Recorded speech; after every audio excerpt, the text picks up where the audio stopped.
Hello, I am Spammalammy. I'm a little frog on the internet.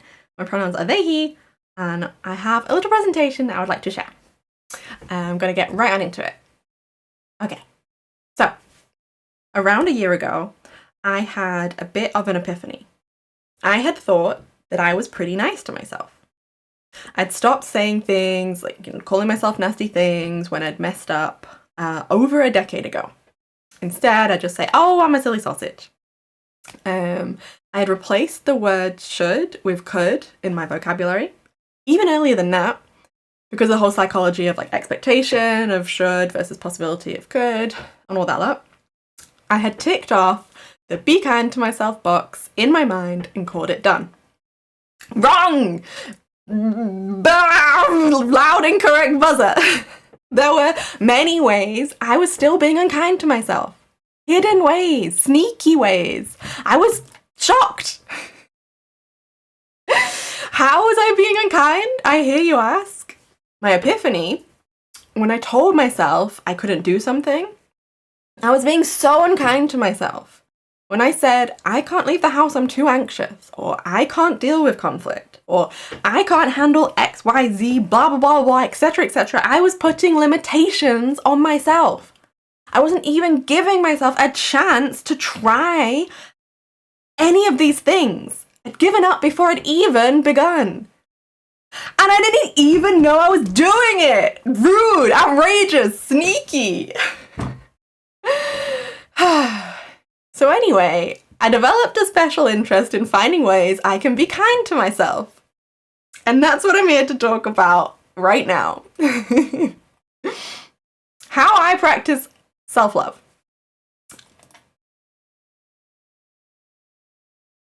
Fucking fuck. By saying it's okay to mess up. Hey, how I practice self-love. Touching grass. When I start to feel antsy or irritable and notice myself become a little I make an effort to go for a walk. I just get out the house and move my body in some way. It's something that I know benefits me greatly for my mind, my mental health, my physical health. Everything's tied together. And once I'm out the house and doing it, I can just go. I don't have to worry. So I make an effort when I notice myself feel a bit to just make that push to get out of the house. And then once I just set my legs walking, they just go. And that part's fine. But yeah, so that's one of the ways. Also, washing the dishes. I have sensory issues and things that I struggle with. And the sensory overload of having my hands wet and moving and all the stuff that's involved in the process of washing dishes is a lot for me. However, I know keeping on top of them, first of all, helps keep my mind clear. So a less cluttered space equals less cluttered mind. But then also it helps me, if the kitchen counters are clear, it's so much easier for me to make food for myself and, fuel my body, which it absolutely needs. So a way that I'm kind to myself is to make a concerted effort to just chip away at the dishes as and when I can. I'm not trying to put a load of pressure on myself to do them all at once if there's a pile or anything, but just work away at them and improve the space for myself. And also by changing the mindset of when I'm doing the washing up, instead of being I hate every second of this, oh god, this is horrible, being I am loving myself in this moment. This is a way I show myself love. It's helped. I'm not saying it is now a miraculously easy task. It helps. Acknowledging and accepting the reality of where I'm currently at in terms of my skill, knowledge, ability levels, where I'm actually at, instead of giving myself expectations and things for where I want them to be, instead of looking ahead at the map of where I would like to get to and being okay, well, let me set goals in terms of that. It's great to have those goals. However, I want to be realistic and kind to myself and gentle with myself if I'm having a bad day, right, you know, if I wake up and I'm feeling horrendous, I'm not gonna stop being like, okay, well, let's still work on the goals that we could do yesterday. It's like, you know, I'm accepting where I'm at, and I'm like having little check-ins with myself and seeing, okay, am I pushing too hard, or could I maybe push a little harder and challenge, because challenge is also helpful. But yeah, one of the main huge ways that I'm kind to myself is just accepting what my current abilities are. Decorating my space. So something I hadn't put much effort into previously in my life because of like renting and whatnot, and just not like seeing a purpose, or like getting like, why would I do that? You know, if I move, or like it's not permanent, so why would I put a load of effort now into making a change? Because the answer is because I could benefit from those changes right now. It doesn't matter if I move out later. It doesn't matter if I'm not here permanently or forever or whatever. I can benefit and enjoy the space I live in right now. I can do that now. Taking the time to curate the area I live to be nice for me, because I deserve to live somewhere nice. It's a little present, a little gift just for me. So when I'm like, I have water next to me at all times, essentially, and if it runs out, like my cup is empty, even if I'm like so cozy in bed, or you know, wherever I'm at, or it's like a difficult to get up and go and refill my water, I make the effort to do so because I know it's good for me. Essentially, it's a way I show myself love, is to help myself succeed. I'm staying hydrated, and loving, with helping for what I'm putting into my body, essentially, like, because I deserve to be comfy and hydrated.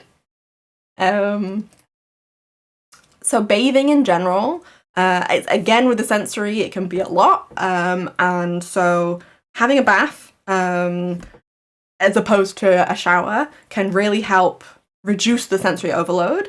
And it also helps my muscles a lot more. Like I have a lot of muscle pain. I know that helps a lot. If I can have some baths. And then if I feel like a bath is too much on any given day, I have accommodations set in place for myself. So I have baby wipes for just, you know, getting rid of the smelly bits. And I also have this like towel off shampoo, so I don't have to get any of the rest of my body wet. I just pour it on my hair, because that's usually the part that like feels gross if it's not clean. And I can just towel it off and feel cleaner. And just being, you know, accepting where I'm at, accepting if I don't feel up to a bath, I have other things in place, and putting accommodations in place for myself. So when I notice myself, my brain loves to just go on a little spiral of comparison to other people, whether that's, you know, like more quantitative things in terms of like metrics, especially on the internet. Websites love to give you numbers and metrics to compare yourself against yourself and others, and whenever I notice my brain going down a little spiral of like, okay, what's everyone else doing? Where am I compared to them? Blah, blah, blah. I'm like, hey, just gently and kindly say, hey, that's none of my business. What other people are up to, what their journey and progression is, that's actually none of my business. I am in my lane. I am focused on where I want to go and how I feel about where I'm going, you know, like, yeah, that's been a game changer for me. Just being able to cut that like spiraling thought right off and be like, that's actually none of my business. And I'm gonna wind my neck in and be like, okay, concentrate on myself once more. And it helps. It's helped so much. A huge thing I started doing was at the end of each journal. So I keep a little journal, and if I'm just periodically or spontaneously need to feel like I need to get stuff out of my head, I just write. I get it out onto the page and it feels clearer from it in my head. So what I started doing at the end of every single like entry, I started adding little affirmations, just to like give myself a bit of a boost, you know. And it felt so like awkward and clunky and uncomfortable, and I kept doing it. It got slightly less uncomfortable. I made art about them. I can do hard things. This was a huge thing for me, because I kept saying I can't do this, I can't do that, and I changed that like narrative in my own head to be like, okay, well, it's hard to do that, but I can do hard things, and I made art about it. I shared that art. I kept doing it. I started saying them out loud. I was, while flexing my muscles. I'm big and strong. I laughed at how silly I felt. I kept doing it. I turned big and strong into a mantra. I said it before doing anything I was anxious or nervous about. I say it after I've done the thing I was anxious or nervous about, in like a celebratory, yeah, I am big and strong. I have proof, evidence that I can do stuff. I started saying it for others as like encouragement, and people started saying it for me. My mom started like saying it to like cheer me on, like, yeah, you're big and strong, you can do it. And then she started saying it for herself as well. And people started telling me how they've used these things for themselves in their lives, which feels amazing. I've created a feedback loop of positivity and encouragement. And oh yeah, that's the good shit right there. I made more. I deserve to take up space. My feelings are valid. I am powerful. I can handle uncertainty. And so hugely important, something that I could not say out loud or even in my journal at the beginning, I love myself. It's so fucking empowering to show myself love and show up for myself and realize that, yeah, actually, I'm worthy of love, and I do love myself. I'm still working on all of these. I'm realizing and starting to accept that I'm a work in progress. It's some days I'm not gonna get them all, you know? Some days I might not get any of them, and I might have a real rough time, and that's okay. It's gonna be okay. I can try again. And again, and again. You get it, then keep going. Also, a huge thing to note, yeah, if I don't manage to get any of these things, accepting and working with the accommodations and tools I've set in place, like setting myself up in future for if future spam has a bad day, giving myself like all the things around me that will help during those days is a huge expression of love to myself. And it's got different flavors, I've realized. Being kind to myself, it began with the like, big push, yeah, you could do it, big and strong, but I've also started seeing like quieter instances of like, I'm going to have an offline day today and be quiet and alone with my thoughts for a little bit. Or, you know, I'll just do a couple little dishes, and like little instances pop up of like quieter ways I'm kind to myself as well. And it's so cool to see. I am gaining power. And who the fuck knows where I'll go? I'm actually excited about the future and what I might be capable of and how strong I'll become. Case in point. So strong, so big. Hey, thanks for listening. This was new and exciting and a little bit vulnerable for me to do.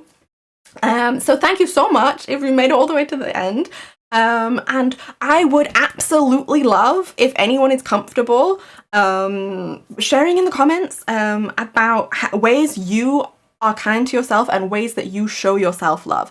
Well, first of all, in case, I want to steal any of them for myself, but just to like, create a space that we can start thinking about that and start showing up for ourselves and acknowledging that working for ourselves and on ourselves is great and good and huge, actually.